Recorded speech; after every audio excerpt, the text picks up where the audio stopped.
I'd already done a degree in drama and English, and I was being a full-time teacher, and I had my first son and I wasn't well for a while, and I started doing art, and from then I just got hooked and started foundation, did a degree and then a master's, and haven't stopped since.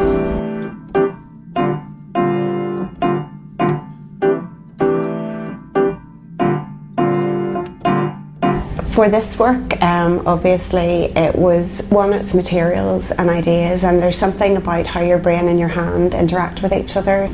Within these pieces there are rusted nails and knit constructions, and also ice. I've worked with metal, I've worked with glass, I work with print and all sorts of things.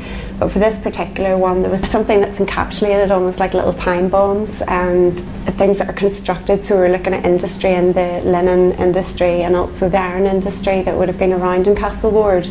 And the inspiration, I suppose, was actually looking at ways that we could simplify the idea of a building or a structure that actually disappears again.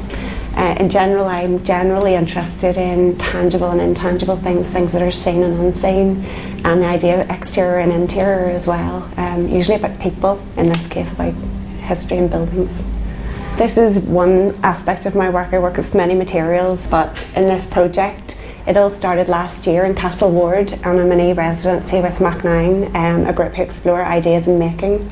And there were 6 artists all together, from sound-based, film-based, and then some of us who are materials-based in different areas.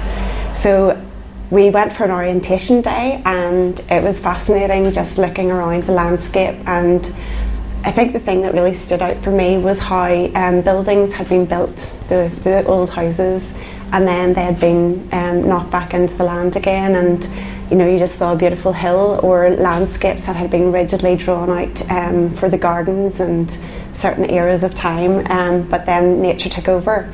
So it was very much about man dominating landscapes and then landscapes absorbing and taking over again.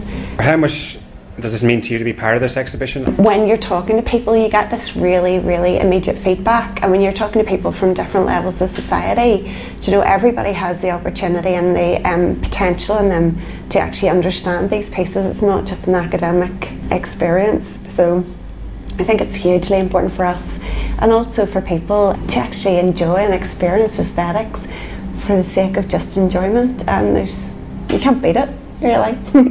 Is there enough support given to visual artists? I think it's a very difficult situation because the Arts Council itself is under huge expectation and also pressure because of all the funding cuts. So our government are actually the people who aren't supporting artists very well. I know that as an artist myself, I suppose I helped to initiate and would have friends who would work together. For example, this group Mac9, or there are other groups. So it's with the Artist Jewellery Network. So there's a lot of initiatives that people are doing themselves, but the government basically are relying on artists to actually give these beautiful cultural experiences which are expected, and it ticks a box for people, but they're expected to do it for free, and we do need more support. Things like this, the experimental kind of aspect of work, or to develop ideas or processes, or the things that I'm interested in, like exploring things that are inherent to human behaviour and actually looking at that from a psychology perspective, but actually through artistic medium, because some of these things are better felt than told, as they say. And I think that we really underestimate the arts. We bring them out to make them look shiny and beautiful, but forget that they actually are quite a powerful tool to communicate. How do you think visual artists fared in the North compared with the Republic of Ireland and the rest of the UK?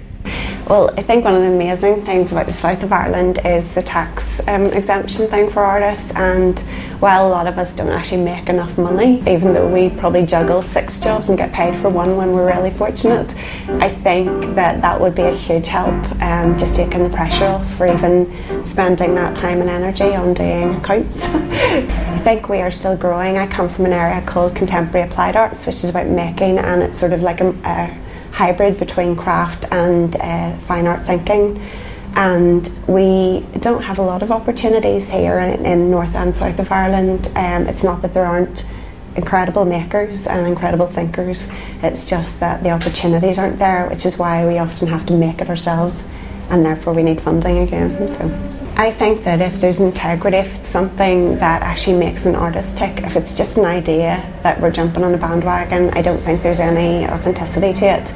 But there are plenty of artists who are very, very passionate about each of those subjects. And I think when you're passionate, then something shines, something sings in you, and then that is something that is a very effective tool to communicate.